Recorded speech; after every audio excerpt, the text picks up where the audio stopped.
সল্টলেকের অফিস পাড়া হোক কিংবা বাঙালির shopping destination New Market Gariahat, ভবানীপুরের জনপ্রিয় যদুবাবুর বাজার এলাকা হোক কিংবা এন্টালি বেহালার মতো ভিড়ে ঠাসা এলাকা, মুখ্যমন্ত্রীর বার্তার পরই কলকাতা এবং শহরতলি জুড়ে অ্যাকশন মোডে পুলিশ প্রশাসন, যার মধ্যে অন্যতম সল্টলেক।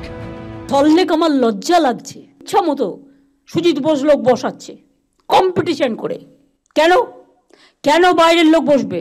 এআরডি অফিসের সামনে সব এনক্রোচমেন্ট হয়ে গেছে, একটা করে তিপ্পল লাগাচ্ছে, একটা করে বসে হচ্ছে, একটা করে তিপ্পল লাগাচ্ছে, একটা করে বসে পড়ছে। কেন? ওয়াই?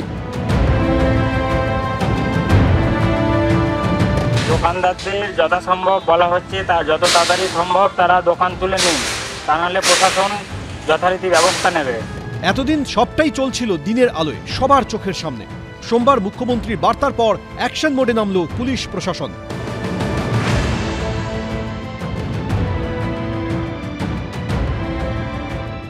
সোমবারই সল্টলেকের এআরডি অফিসের সামনে দখলদারি নিয়ে তীব্র ক্ষোভ প্রকাশ করেন মমতা বন্দ্যোপাধ্যায়। এআরডি অফিসের সামনে সব এনক্রোচমেন্ট হয়ে গেছে, একটা করে তিপ্পল লাগাচ্ছে, একটা করে বসে হচ্ছে। সল্টলেকে ইচ্ছা মতো সুজিত বোস লোক বসাচ্ছে। কত টাকার বিনিময়ে? কারা নিয়েছে টাকা? কেন সল্টলেক কর্পোরেশনের কাউন্সিলররা কাজ করে না? মঙ্গলবার সেখান থেকে 100 মিটার দূরে ভেঙে গুড়িয়ে দেওয়া হলো ফুটপাত দখল করে থাকা একের পর এক দোকান। গতকালই কিন্তু পুলিশের তরফে পরিষ্কারভাবে যে দোকানদাররা অস্থায়ীভাবে এখানে ফুটপাত দখল করে দোকান বানিয়েছিলেন তাদের বলে দেওয়া হয়েছিল যে আজকের মধ্যে খালি করতে হবে। এবং এই মুহূর্তে সেই ছবি তুমি দেখতে পাচ্ছ, সেক্টর 3 37 নম্বর ওয়ার্ড বি ব্লক এবং রাস্তার ধারে যে কটা দোকান রয়েছে রীতিমতো কিন্তু সেই দোকান প্রথমে খালি করে দেওয়া হলো। এবার যে টেম্পোরারি স্ট্রাকচার রয়েছে সেটা কিন্তু ভেঙে ফেলা হচ্ছে। পুলিশের তরফে কি বলা হচ্ছে কটার মধ্যে এটা খালি করতে হবে? আমাদের 12টায় টাইম দিয়েছে, 12টার মধ্যে এটা ক্লিয়ার করতে। আমরা অলরেডি ক্লিয়ার করে নিয়েছি। দোকানদারদের দাবি বছরের পর বছর এভাবেই সব চলছিল, কেউ কোনোদিন বারণ করেনি।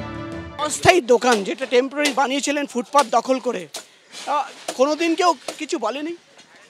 না, এইভাবে তৈরি না সেরকম তো কেউ ইয়ে করেনি। পুরসভা পুলিশ কেউ কোনোদিন কিছু বলেনি? না সেরকম কিছু বলেছিলেন না, 8 ঘন্টার মধ্যে খালি করে দিতে। কত বছরের দোকান এটা? আরে 45-50 এরকম। এদিন একই ছবি দেখা যায় সেক্টর 5-এও।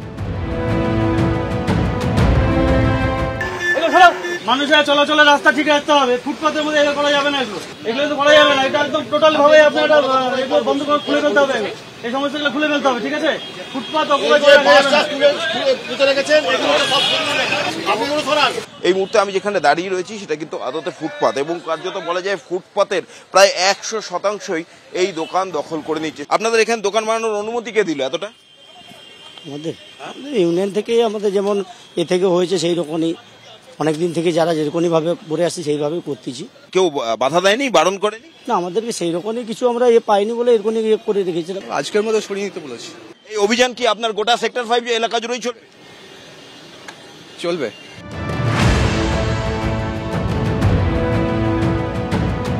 কৃষ্ণা চক্রবর্তী বলছেন ব্যর্থতা, সেই ব্যর্থতা যাতে না হয় সেটা আমার নেত্রী, আমার গুরুজন, আমাদের পথ প্রদর্শক, যাকে দেখে সারাটা জীবন রাস্তায় নেমেছি, আমার ভুলটা ভুল করতে পারিনি, আগামী দিন সেই জায়গাটাতে যাতে না হয়। আমি আগের দিন অঙ্কতে কাঁচা ছিলাম, আমি এখন অঙ্কতে ভালো হয়ে গেছি, আমি ভালো হব। সবই নাকি মমতা ব্যানার্জির অনুপ্রেরণায়, ছোট থেকে মাঝারি বড় সবাই বলেন মুখ্যমন্ত্রীর অনুপ্রেরণায়। যারা যা করেছে সব মুখ্যমন্ত্রীর অনুপ্রেরণা করেছেন। এই মুখ্যমন্ত্রীর ন্যাকামো বন্ধ করুন।